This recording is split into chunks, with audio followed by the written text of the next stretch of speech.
चाणक्य नीति का परिचय। चाणक्य, जिन्हें कौटिल्य या विष्णुगुप्त के नाम से भी जाना जाता है, भारतीय इतिहास के सबसे प्रख्यात विचारक, अर्थशास्त्री और नीति निर्माता माने जाते हैं। उन्होंने मौर्य साम्राज्य की स्थापना में महत्वपूर्ण भूमिका निभाई और राजनीति के हर पहलू पर गहरी समझ दी। उनके ग्रंथ अर्थशास्त्र में न केवल शासन के रहस्य बताए गए हैं, बल्कि व्यक्तिगत जीवन, सामाजिक व्यवहार और मानवीय रिश्तों की गहरी समझ भी शामिल है। इनमें से एक अत्यंत महत्वपूर्ण और आज भी प्रासंगिक नीति है, 7 जगहों पर बुलाने पर भी मत जाना।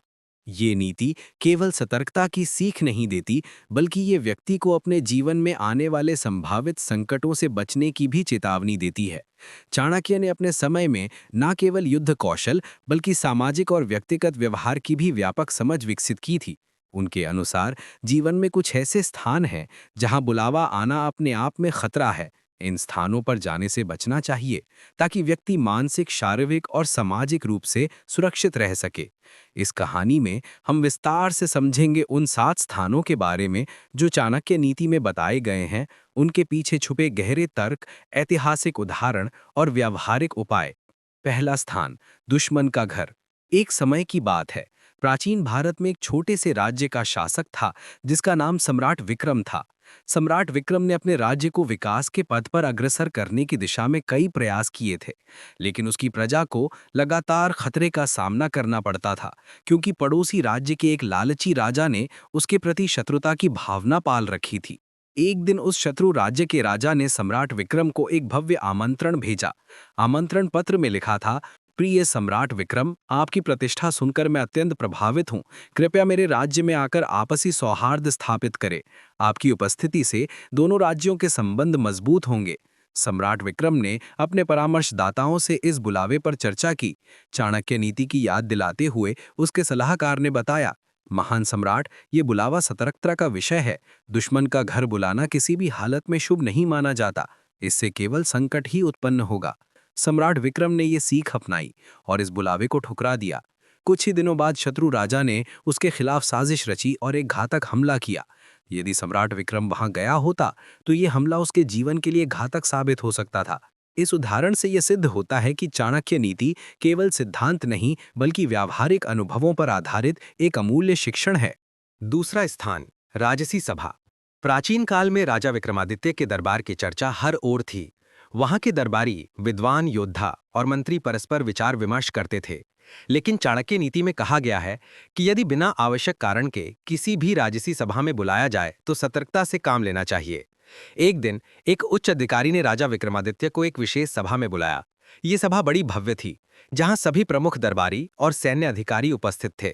परंतु चाणक्य नीति के अनुरूप राजा विक्रमादित्य ने अपने विश्वासपात्र मंत्री से परामर्श किया। मंत्री ने विचारपूर्वक कहा, महाराज, किसी भी परिस्थिति में केवल अपने गौरव या अहंकार के कारण ऐसी सभा में जाना उचित नहीं है। कभी कभी सत्ता के पलों में बैठाकर बड़ी साजिश रची जाती है। राजा विक्रमादित्य ने सभा में ना जाने का निर्णय लिया। कुछ ही समय बाद पता चला कि उस सभा में दरबारी नेताओं के बीच सत्ता संघर्ष की योजना बनाई जा रही थी, जिससे राजा विक्रमादित्य को गिराने की साजिश थी। यदि वे वहां जाते तो संभवतः वे सत्ता और जीवन दोनों खो बैठते। तीसरा स्थान, अपरिचित व्यक्ति का घर। एक समय की बात है, एक युवा व्यापारी अर्जुन अपने व्यवसाय के सिलसिले में एक दूरवर्ती नगर में गया। वहां उसने एक अजनबी व्यक्ति से मुलाकात की, जो बड़े मित्रवत ढंग से मिलने का प्रस्ताव लेकर आया। अजनबी ने कहा, मेरे घर आइए, आपकी व्यवसाय के लिए मैं आपको कुछ अत्यंत उपयोगी रहस्य बताना चाहता हूं। अर्जुन ने चाणक्य नीति को याद किया। अपरिचित व्यक्ति का घर बुलावा सतर्कता का विषय है।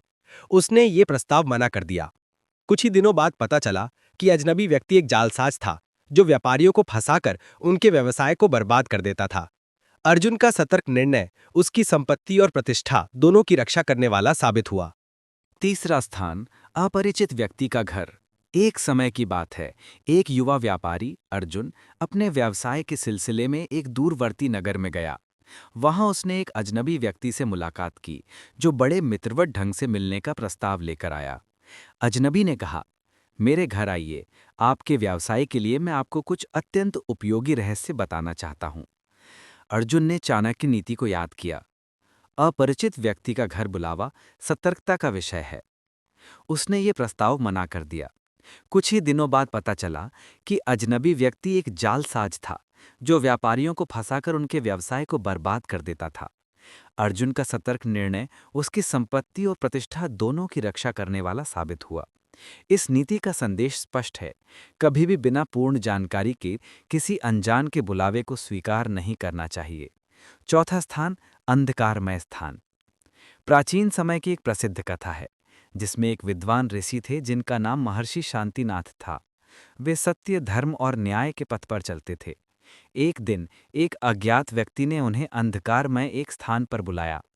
पत्र में बड़े सौम्य शब्दों में लिखा था, महर्षि शांतिनाथ जी, आपके ज्ञान का सम्मान करते हुए मैं आपको अज्ञात रहस्यों को साझा करने के लिए अपने स्थान पर बुलाता हूँ। महर्षि शांतिनाथ ने चाणक्य नीति को याद किया। अंधकारमय स्थान पर बुलावा एक बड़ा संदेहास्पद संकेत है। उन्होंने निमंत्रण को अस्वीकार करते हुए अपने शिष्यों से कहा, अंधकार में छुपा हर कोना एक छल और खतरे की संभावना रखता है। इस प्रकार के बुलावे पर ना केवल विचार करें बल्कि पूरी तरह इनकार करें। कुछ दिन बाद ज्ञात हुआ कि उस बुलावे के पीछे छुपा मकसद महर्षि को फंसाना था। अंधकार के बहाने उन्हें लाकर जाल में फंसा देने की योजना बनाई गई थी, परंतु उनके विवेक और चाणक्य नीति का पालन करके उन्होंने खुद को संकट से बचा लिया। पांचवां स्थान, पीड़ित व्यक्ति का घर।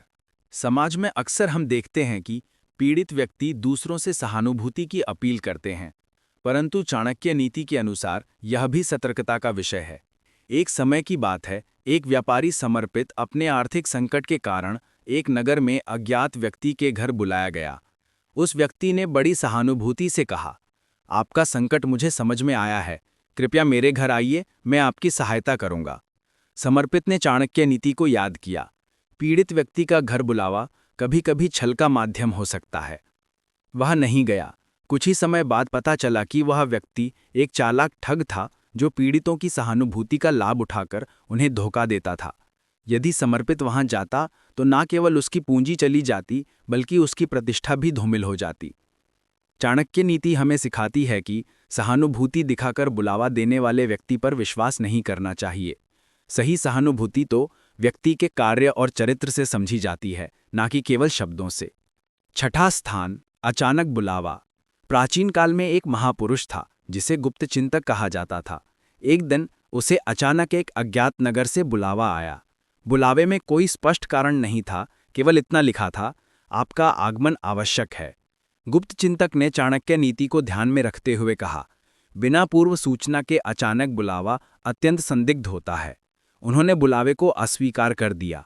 उसके बाद ज्ञात हुआ कि यह बुलावा एक साजिश का हिस्सा था ताकि उन्हें एक खतरनाक परिस्थिति में फंसा दिया जाए। यदि वे चले जाते तो उनके साथ अनहोनी घट सकती थी। इस नीति के माध्यम से चाणक्य यह समझाते हैं कि किसी भी प्रकार के अचानक बुलावे पर तत्काल प्रतिक्रिया देना उचित नहीं। पहले पूरे परिदृश्य का मूल्यांकन करें, विश्वासपात्र से परामर्श लें और परिस्थिति का विश्लेषण करें। सातवां स्थान, बहुसंख्यक भीड़ वाला स्थान।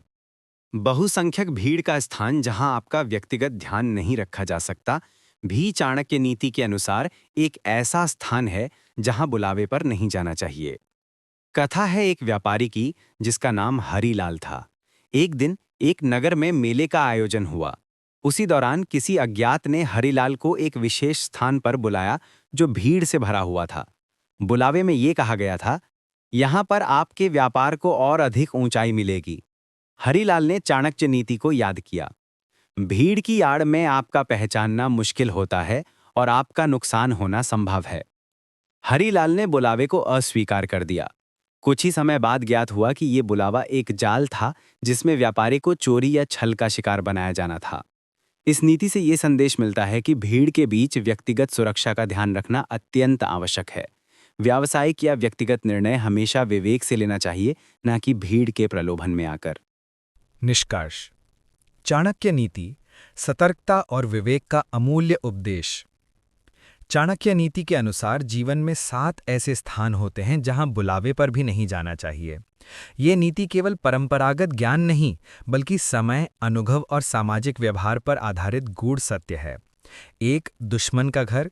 दुश्मन का बुलावा हमेशा छल, प्रपंच और साजिश की ओर ले जाता है। वहां जाना स्वयं को खतरे में डालना है। 2. राजसी सभा। सत्ता के गलियारों में बुलावा अत्यधिक संदेहास्पद होता है।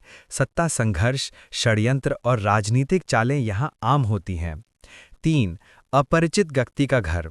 अजनबी के घर बुलावे का उद्देश्य सहानुभूति की आड़ में छल करना हो सकता है। 4. अंधकारमय स्थान। ये स्थान स्वयं में खतरा है। अंधकार का आशय छुपा हुआ छल होता है। 5. पीड़ित व्यक्ति का घर। सहानुभूति का बहाना बनाकर व्यक्ति को फंसाया जा सकता है। 6. अचानक बुलावा। बिना पूर्व सूचना का बुलावा हमेशा संदेहास्पद होता है। ये धोखा देने की चाल हो सकती है। 7. बहुसंख्यक भीड़ वाला स्थान। भीड़ की आड़ में व्यक्ति आसानी से चोरी, छल या अन्याय का शिकार बन सकता है।